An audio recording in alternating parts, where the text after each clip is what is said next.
বন্ধুরা, আবার একটা নতুন রেসিপি নিয়ে তোমাদের মাঝে চলে এলাম। দেখতে পাচ্ছ তেল আর শুকনো লঙ্কা আর পাঁচফোড়ন দেওয়া আছে।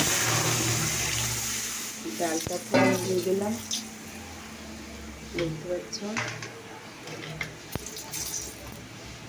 নুন দিলাম,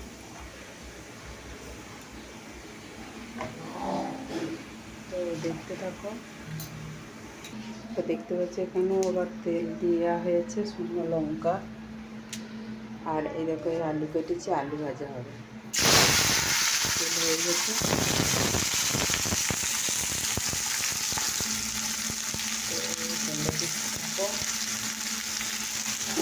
দিলাম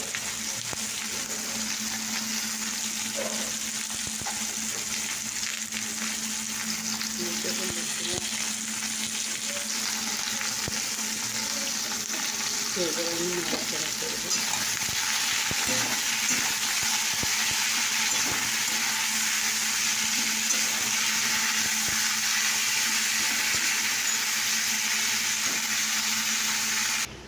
দেখতে পাচ্ছ ডাল আমার হয়ে গেছে। তো চলো এবার আমি চা চাপাচ্ছি, ঠিক আছে। দেখো আমি এখন চা চাপিয়ে দিয়েছি, আলু এখন হবে দেখি।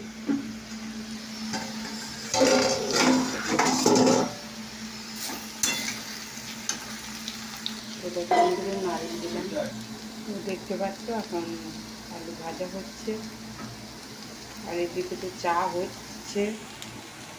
তো দেখো বন্ধুরা, আলু এখন ভাজা হচ্ছে, দেখো ফিরে যাচ্ছে।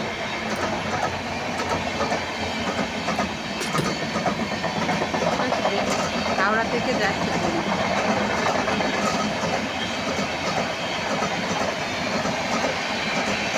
কত বড় ট্রেনটা বলো, একটা মালগাড়ি দাঁড়িয়ে আছে। দেখো আমার চা কিন্তু ফুটে গিয়েছে, আলু ভাজাটা প্রায় হয়ে এসেছে, দেখতে পাচ্ছ। এতে কিছু বেশি কিছু লাগে নাই, সিম্পলভাবে ভাজা, নুন হলুদ তেল দিয়ে শুকনো লঙ্কা দিয়ে ভাজা। কত সুন্দর লাগছে বলো তো। তোমরা আলু ভাজা কে কে ভালোবাসো অবশ্যই কমেন্ট বক্সে জানিও। আর যদি কে খেতে চাও আমার পরিবারে চলে এসো, এখান থেকেই পেয়ে যাবে, ঠিক আছে। এটা তো আলু ভাজাটা কিন্তু আমার রেডি হয়ে গেছে। আর ডাল আলু ভাজা ভাত হয়েছে, কারণ আজকে নিরামিষ। আজকে আমি রেকর্ডটা যে করছি বৃহস্পতিবার, সেই জন্যে আজকে নিরামিষই হচ্ছে। এই খাবার নিয়ে যাব কাজে, বুঝতে পেরেছো বন্ধুরা। তো আমি এখন ব্রাশ করছি আর তোমাদের সাথে কথা বলছি, বুঝতে পেরেছো। তো কেমন লাগলো ভিডিওটা বা রেসিপিটা বা ট্রেনটা চা ডাল কেমন লাগলো অবশ্যই কমেন্ট করে জানিও, ঠিক আছে। চলো টাটা, বাই বাই।